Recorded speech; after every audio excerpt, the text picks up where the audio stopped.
रात तकरीबन 9 बजे ऑफिस से लौटने के क्रम में प्रफुल्ल बाबू की चमचमाती मर्सिडीज कार जैसे ही उनके घर के मुख्य फाटक में घुसी, ड्यूटी पर तैनात सुरक्षाकर्मी तेजी से दौड़कर उनके पास पहुंचा और उन्हें सैल्यूट करते हुए कहा, साहब, एक महिला आपके लिए लिखी गई किसी व्यक्ति की एक चिट्ठी लेकर न जाने कब से यहाँ भटक रही है और बार बार आपसे मिलने का अनुरोध कर रही है। मेरे मना करने के बाद भी यहाँ से जा ही नहीं रही है।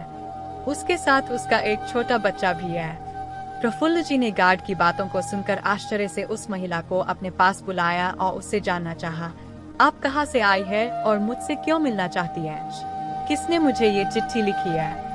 कंपकपाते हाथों से महिला ने बिना कुछ ज्यादा बोले प्रफुल्ल जी को एक चिट्ठी पकड़ाई और सिर मध्यम आवाज में सिसकते हुए बोली, साहब, मैं अभागन बड़ी भयानक मुसीबत में हूँ, तत्काल आपकी मदद चाहिए।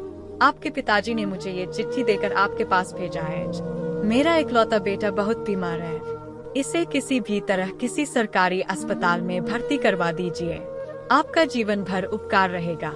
गांव में इसके इलाज की समुचित व्यवस्था नहीं होने के कारण मजबूरी में आपके पास आई हूँ। चिट्ठी देते हुए महिला प्रफुल्ल जी के सामने अपने दोनों हाथ जोड़कर खड़ी हो गई। प्रफुल्ल जी ने उस चिट्ठी को ध्यान से पढ़ा और कुछ पल के बाद अत्यंत गंभीर व शांत हो गए।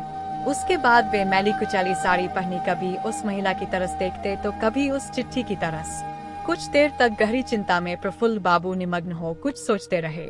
दरअसल उस चिट्ठी के साथ साथ वो महिला अपने गंभीर रूप से बीमार बच्चे को लेकर उनके पास इलाज हेतु मदद के लिए अपने गांव से शहर पहुंची थी।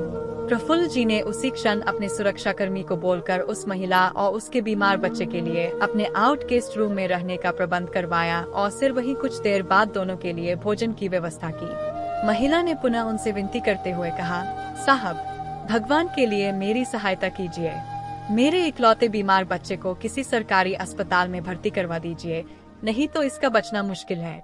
महिला बोलते बोलते उनके पैरों पर गिर पड़ी। अरे माताजी, ऐसा मत कीजिए, आप मेरी माँ समान हैं, आप चिंता मत कीजिए, सब ठीक हो जाएगा। प्रफुल्ल बाबू ने उसका धैर्य बढ़ाया। इतने में रात के सन्नाटे को चीरती हॉर्न बजाती हुई एक दूसरी गाड़ी तेजी से घर के अंदर घुसी और कुछ पल बाद ही एक डॉक्टर वहाँ उपस्थित हुए।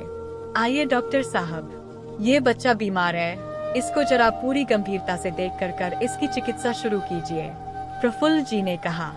डॉक्टर बाबू ने बिना कोई समय गवाए लगभग 20 मिनट तक उस बच्चे का गहन निरीक्षण किया और सिर कुछ जांच करवाने के साथ साथ कुछ दवाइयों की पर्ची भी वहां खड़े प्रफुल्ल बाबू के हाथों में पकड़ा दी। ये कुछ दवाइयाँ और इंजेक्शन मेडिकल स्टोर से तत्काल मंगा लीजिए, मरीज को अभी देने हैं और मैं अपने साथ जांच के लिए इस बच्चे का रक्त नमूना लेकर जा रहा हूँ। जांच की रिपोर्ट लेकर कल फिर आऊंगा, डॉक्टर ने प्रफुल्ल बाबू से कहा और फिर वहाँ से निकल गए।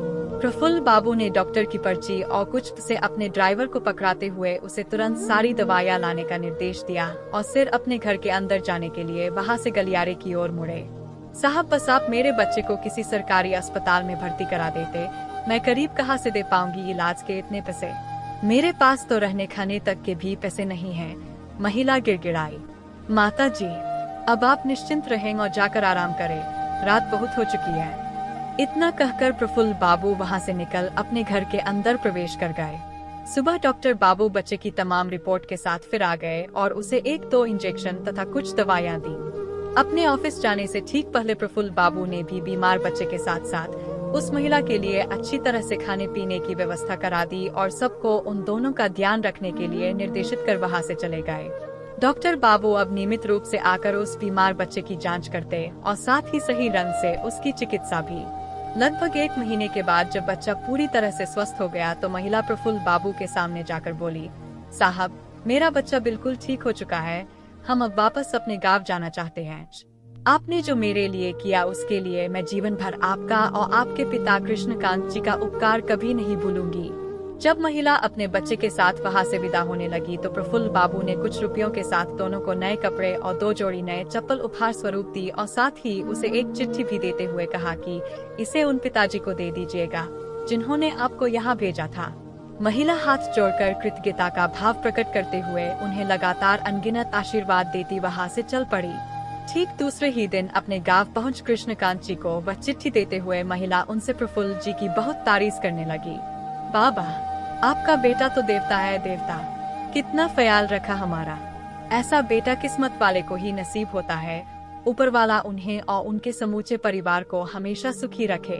कृष्णकांत जी उस चिट्ठी को पढ़कर ठगे से रह गए।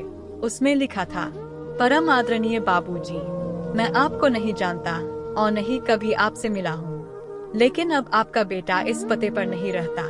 कुछ महीने पहले ही उसने ये मकान बेच दिया है।